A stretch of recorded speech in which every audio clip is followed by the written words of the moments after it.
Hey guys, this is a video response to Kaylee from Kaylee Reads video tag thing. It's the inside and out tag. So, let's get started and welcome back to Hannah Can Read. Thought I forgot about it, I didn't. I knew it was here, I was just biding my time. Alright, so the first question is about the inside flap or back cover blurby things of books. Do they give too much information or not enough? This is going to annoy me so much. I'd say they usually give just the right amount of information, particularly young adult books. I think they're really like on the money. They know how to sell to like a young audience who don't have like a massive attention span. So they just put like key phrases and quotes and stuff into the blurbs. Enough to entice you, but not so much that you feel like you've already read the book. But I find that, you know, those beach reads or those like chick reads, they give out way too much information and can sometimes be retelling the story and just overselling it a little bit. And you're just like, guys, no thanks. I don't want to spend my money on a book if I already kind of know exactly what's happening, or if I feel like the author is trying too hard to sell it to me. I don't know, that's just me being a little pretentious bitch. N is for new book, so what form do you want it in? Audiobook, ebook, paperback, or hardcover? Now, again, I think it really depends on the genre. I think that audiobook is great for kind of those classic books that you know you should have read already, but read. Things that you have to read for school, that type of thing, because you can get it done in a relatively short amount of time without putting a whole lot of effort in. You just need to listen to the words. If it's something I've really wanted for a long time, for example, I just read the last Bloodlines book and oh my god, but if it's something like that I've been wanting to read for a while and then I'm going to go back and read over and over again, I want it in a physical copy. I do prefer to read paperback, but I like to keep like hardcover books. I like to take off the cover and make it look all like cool in my library that I'm going to have in the future. I think ahead a lot. That being said, I did just buy a Kindle a couple of weeks ago. I haven't used it yet. I've downloaded some stuff. I've downloaded some of the free ones that you can get, but I'm gonna wait until I get a cover before I actually use it. I have a feeling that on this one I'm just gonna read like embarrassing, like erotic fiction or something like that, because if you watch Felicia Day's personal channel, not Geek and Sundry, but her actual one, she has this thing called Vaginal Fantasy, which makes me kind of want to read like book porn or whatever it is, even though like that's kind of not my jam. She makes it seem exciting and fun, and I kind of want to like participate in their little book club things because they look fun. And I used to work in a bookshop. All the girls that worked there always read these like, I don't know, dirty books. They're probably not dirty, they're probably completely innocent and just have a lot of sex scenes in them, but I kind of strayed away from them because I don't want to, like, I read on the train and I don't want to be like, oh hey, just some guy shirtless and some chick like performing some sort of sexual act on him. No big deal. Yeah, but that's what that's for. Haven't used it yet, we'll see how it goes. S is for scribble while you read. Do you write in books, take notes, make comments, or do you like keep your books clean? I don't write in my books at all. Kaylee mentioned that she highlights like phrases and stuff that she finds quite poignant or interesting or whatever she said. I like that idea and I wish I did that, but I mean I borrow a lot of books as well, and my mum's a librarian, so I'm just in the habit of just like not touching them, keeping them pristine. I don't want to ruin them, which is weird because I do like to keep my books, and a lot of the books I read are like mine to keep, so I guess I could highlight them if I wanted to. I can't commit to that. In your best voice, read for us your favourite first sentence from a book. Now I'm not gonna lie, I don't exactly remember many first sentences. There's not many first sentences that stick out to me anyway.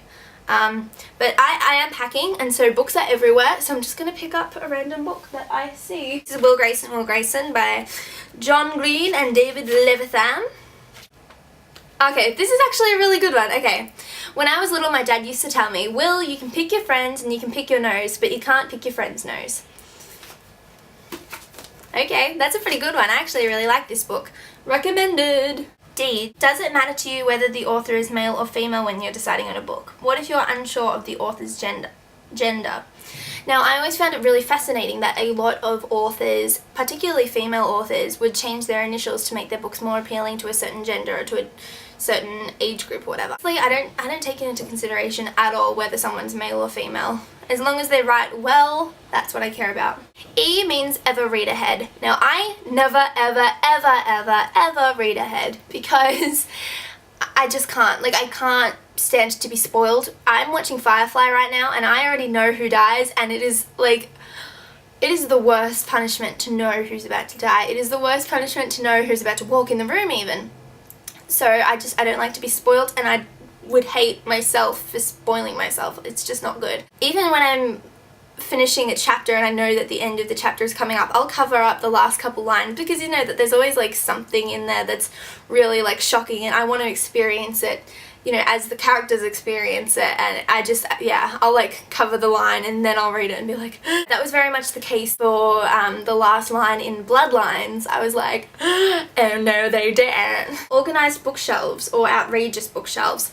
I'm quite organised with my bookshelves, which is interesting because, as you can see, I'm not a very organised person. But when it comes to my bookshelf, which is now dismantled because we are packing, I arrange everything by size. So all the big kind of hardcover books are together, and then all this, like the smaller format paperbacks are together, non-fiction are all together, and then fiction's all together in one lot. It's mostly by size, but if there's a whole lot that are the same size, it'll be by author, and then if there's a whole lot by the same author, it's alphabetical or by series. So I know, you would not pick that for me, would you? I think it's because my mum's a librarian, that's why. You, under oath, have you ever bought a book based on the cover alone?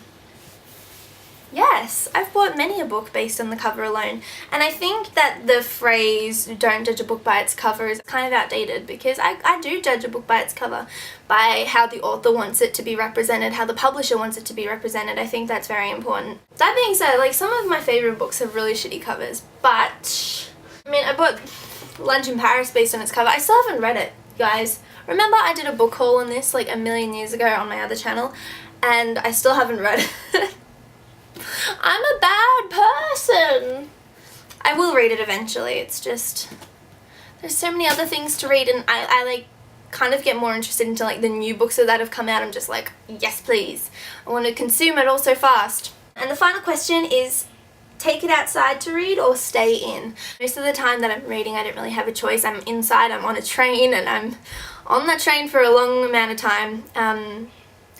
But I know, I kind of like being outside when I'm reading, particularly if it's a sunny day. I like being outside. There's this one spot just outside of Flinders, across from Southgate, where it's like turf, but it's like on the river.